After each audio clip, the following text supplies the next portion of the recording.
நண்பர்களே, நீங்கள் பார்த்து கொண்டு இருப்பது உங்கள் கௌசிகா ரிவ்யூ. சரி, வாங்க வீடியோக்குள்ள போய் என்னென்ன நடக்க போகுது அப்படின்ற இன்ட்ரெஸ்டிங்கான விஷயத்தை தான் நாம இந்த வீடியோவில் பார்த்து தெரிஞ்சுக்க போறோம். அதுக்கு முன்னாடி நம்ம ராஜேஸ்வரி இருக்காங்களா, அவங்க என்ன பண்றாங்க அப்படின்னு சொல்லிட்டு பாத்தீங்கன்னா, கில்லாலங்கடி வேலை செய்யறதுல அவர் நம்பர் ஒன்னுங்க. அது மட்டும் இல்லாம மல்லியை எப்படியாவது சிக்கல்ல சிக்க வைக்கணும்னு சொல்லிட்டு ஆல்ரெடி அந்த கத்தியை போட்டு ஒரு பக்கம் அந்த சுடரை கொலை பண்ணி இந்த மாதிரி எல்லா வேலையும் செஞ்சது நம்ம ராஜேஸ்வரி தான். ஆனா இந்த விஷயம் எல்லாமே தெரிஞ்சும் தெரியாத மாதிரி, காதல வாங்கி வாங்காத மாதிரி தீபிகா ஒரு பக்கம் அப்படியே சும்மா மறைமுகமா ராஜேஸ்வரி கிட்ட டீலிங் பேசினு இருக்காங்க.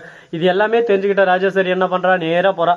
அங்க இதுக்கு முன்னாடி கத்தி எட்டு போய் வச்சேன்னா அந்த அடியால் தம்பி, அந்த தம்பி வரான். அந்த தம்பி கிட்ட போயிட்டு அழகா அப்படியே 3 கத்தை, அதாவது 1.5 லட்சம் காசை கொடுக்குறாங்க. எதுக்குடா இருக்கும் அப்படின்னு சொல்லிட்டு ஒரு பக்கம் ஆச்சரியமா இருக்கு. அதே சமயத்துல நம்ம மல்லி விஜய் இவங்க 2 பேரும் நம்ம தீபக் சொன்னதை எல்லாமே கேட்டு ஒரு பக்கம் யோசிக்க ஆரம்பிக்கிறாங்க.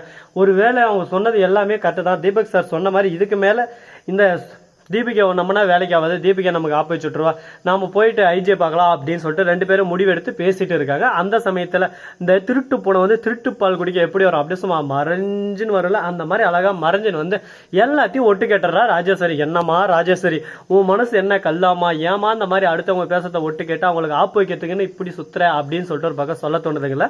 அதே சமயத்துல இவங்க போய் போலீஸை பார்க்கறதுக்கு போறதுக்கு முன்னாடியே நம்ம ராஜேஸ்வரி இருக்கால, அவன் போய் அந்த பையனை பார்த்து அவனுக்கு காசை கொடுக்க அந்த இடத்துக்கு கடவுள் மாதிரி ஒரு பக்கம் வந்துடுறாரு. நம்ம தீபக் வந்து கையங்களமா அவனை பிடிச்சிடுறாரு. நம்ம மல்லியும் மறுபக்கம் விஜய் வீடியோ எடுத்துக்கிறாங்க.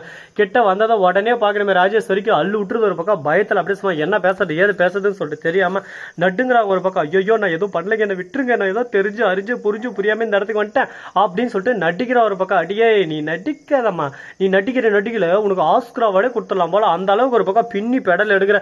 நீ என்னதான் நடிப்பு அரைக்கையா இருந்தாலும் என்கிட்ட அதெல்லாம் செல்லுபடி ஆகாது. இதுக்கு மேல நாங்க என்ன பண்ணாலும் நீ கேட்டுதான் ஆகணும், நாங்க என்ன சொன்னாலும் நீங்க பண்ணிதான் ஆகணும் அப்படின்ற மாதிரி பேசின்னு இருக்காங்க. இப்ப என்னதான் பண்றது அப்படின்னு சொல்லிட்டு தெரியாம குழப்பத்துல குழம்பி போயிட்டு வாழ்வே மாயும் அப்படின்னு சொல்லிட்டு கதறி கதறி தேம்பி வெம்பி நொந்து அழுந்துட்டு இருக்காங்க. அழு நீ எந்த அளவுக்கு அழுறி அதை பார்க்கும்போது எனக்கு அப்படியே மனசுக்குள்ள சும்மா ஜில்லுன்னு காத்து வீசுதுன்னா பாத்துக்கோ ஏன் அப்படின்ற மாதிரி தான் ஒரு பக்கம் போகட்டும். சரி, போனதெல்லாம் போகட்டும்.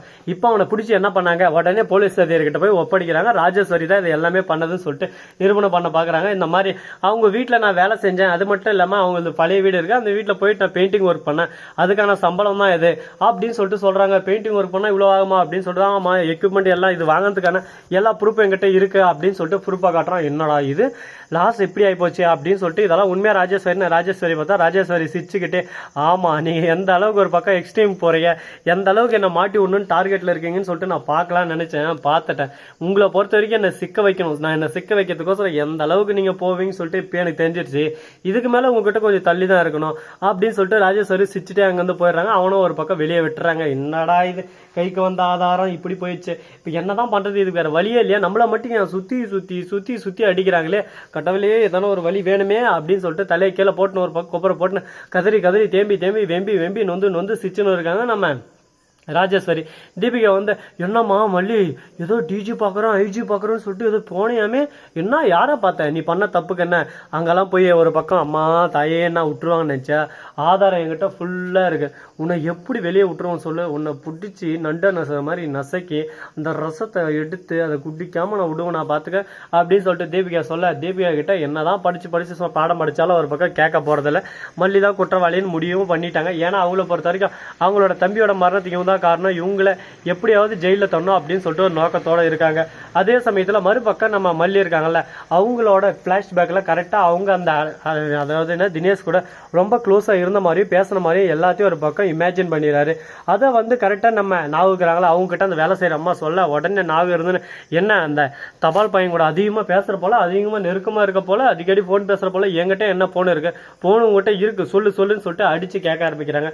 என்கிட்ட எந்த போனுமே இல்லையா அப்படின்னு சொல்லிட்டு சொல்ல உடனே பார்க்கணுமே அங்க போய் பார்த்தா அவன் போன் பேசுற மாதிரி, ஹலோ மல்லி சாப்பிட்டே செல்லம் என்ன வந்துச்சலும் அப்படின்னு சொல்லிட்டு பேசினு இருக்காப்ல. என்னடா உனக்கு பிரச்சனைடே, இந்த மாதிரி தான் பண்ணிட்டு இருக்கியாடா, போற இடத்துல எல்லாம் என் பேரை மானத்தை வாங்கறதுக்குன்னே கிடையாடா, உங்ககிட்ட ஒருத்தர் வேலைக்கு இல்லை கஷ்டத்துல இருக்கிறேன்னு சொல்லிட்டு தானே அந்த மாதிரி பண்ண, அதுக்கு நீ எனக்கே ஆப்பு வைக்கிற பாத்தியா, இதுதான் தன்வினை தன்னை சுடும் சொல்லிட்டு நாம நல்லதே நினைச்சாலும் நல்லது நினைக்கிற நமக்கு கெட்டதுதான் நடக்கும் போல, அது போலதான் இந்த இடத்துல எல்லாமே நடந்துட்டு இருக்கு. இதுக்கப்புறம் ஒன்றும் பண்ண முடியாதுடா எப்பா, ஆளை விட்டுருடா சாமி, என் பாட்டுக்கு என் வழியில் நான் போகிறேன் அப்படின்ற மாதிரி தான் ஒரு பக்கம் போயிட்டு இருக்காங்க. என்னென்ன பண்ண போகிறாங்க, ஏது பண்ண போகிறாங்க, எப்படியெல்லாம் கொண்டு போக போகிறாங்க அப்படின்ற நிறைய இன்ட்ரெஸ்டிங்கான விஷயங்கள்லாம் ஒரு பக்கம் ஓடிக்கிட்டு தாங்க இருக்குது.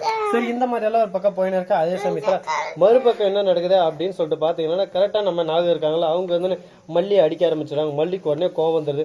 நான் என்ன பண்ணேன்னு என்ன அடிக்க ஆரம்பிக்கிறீங்க, இந்த மாதிரி பண்ணுற வேலையெல்லாம் வச்சுக்காதீங்க, எல்லாமே ஒரு லிமிட்டு தான், லிமிட்டுக்கு மேலே போச்சுன்னா என்கிட்ட பேச்சே இல்லை அப்படின்னு சொல்லிட்டு கோவப்படுறாங்க. மல்லி என்ன மல்லி குற்றமுள்ள நெஞ்சே குறுகுறுக்கும் சொல்லிட்டு சொல்லுவாங்க, அது போல தான் நீ குறுகுறுக்கிற போல அப்படின்னு சொல்லிட்டு கோவப்பட ஆரம்பிக்கிறாங்க. இப்போ என்ன பண்ணுறது ஏது பண்ணுறதுன்னு சொல்லிட்டு தெரியாமல், இந்தடா அப்போ கலந்துச்சுடே அப்போ எடுத்துக்கோ. இப்படி தாங்க ஒரு பக்கம் நச கொசன்னு பிரச்சனையெல்லாம் போயின்னு இருக்கு.